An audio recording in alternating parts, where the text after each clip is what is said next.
1972, ways of seeing changed the way we all looked at great works of art and made them seem like part of our everyday. Take this original painting in the National Gallery. Only what you are seeing is still not the original. I spoke to him about Bento's sketchbook, his new work reimagining the lost drawings of the 17th century philosopher Spinoza. Why Spinoza?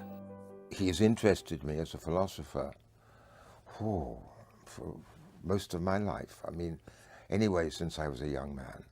He's interesting because he says this dualism, really invented by Descartes, who was a little older than him, that's to say the dualism between the existent being on one hand material and on the other spiritual, if you wish, this is nonsense.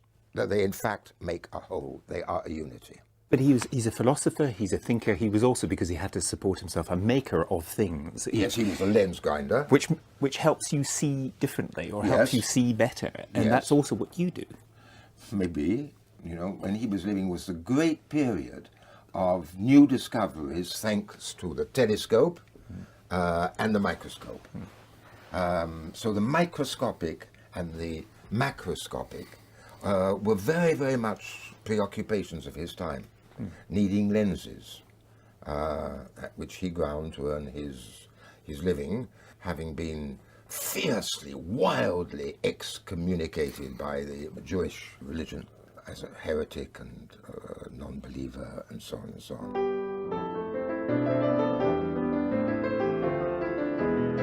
There's a lovely image of the writer or the artist or you sitting in a garden sketching some plums. Yes, it's me. That's you. Yes, it's me.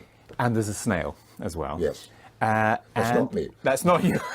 The beginning of my drawing there was in the morning, then I abandoned it, and then in the evening I thought I would go back and try to draw again. And that's where I couldn't find the exact bunch of plums that I was drawing. And then I recognized the snail who'd been beside me the first time, and thanks to his or her presence, I could re-find what I was drawing. Drawing is a constant correcting of errors. Maybe a great deal of creation is actually that. There's not really a point when you're suddenly aware that there's nothing more to correct. And if you were aware of that, it would probably be very bad. Do you think also some of this book is about time passing, your past, and the influences on you?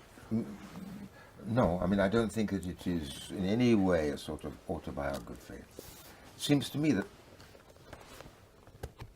what it's really, it's a book, I hope, that it's a book about looking at the actual world in which we live today, which is both horrific in many ways and, of course, also at moments incredibly beautiful.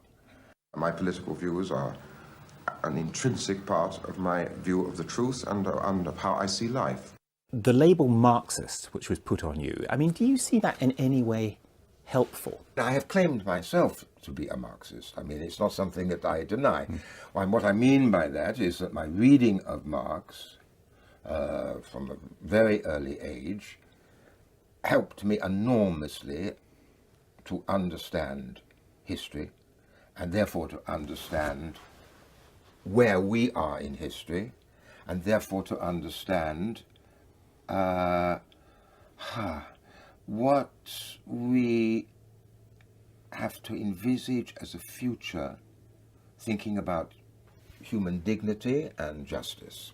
In that sense, is it still helpful today? If we look at what is happening to the world and the decisions being taken every day, and all those decisions really made in the name of one priority, that priority of ever increasing profit. At that moment, Marx doesn't seem quite so obsolete, does he? In your heart, you're a storyteller, aren't Yes. you? That's what you are. Yes, I completely agree with you. I mean, I feel that I'm a storyteller. That's all, storyteller. But the trouble with storytellers is they can be seen as very dangerous. Well, dangerous to what and to whom? That's the question. If I am dangerous to those who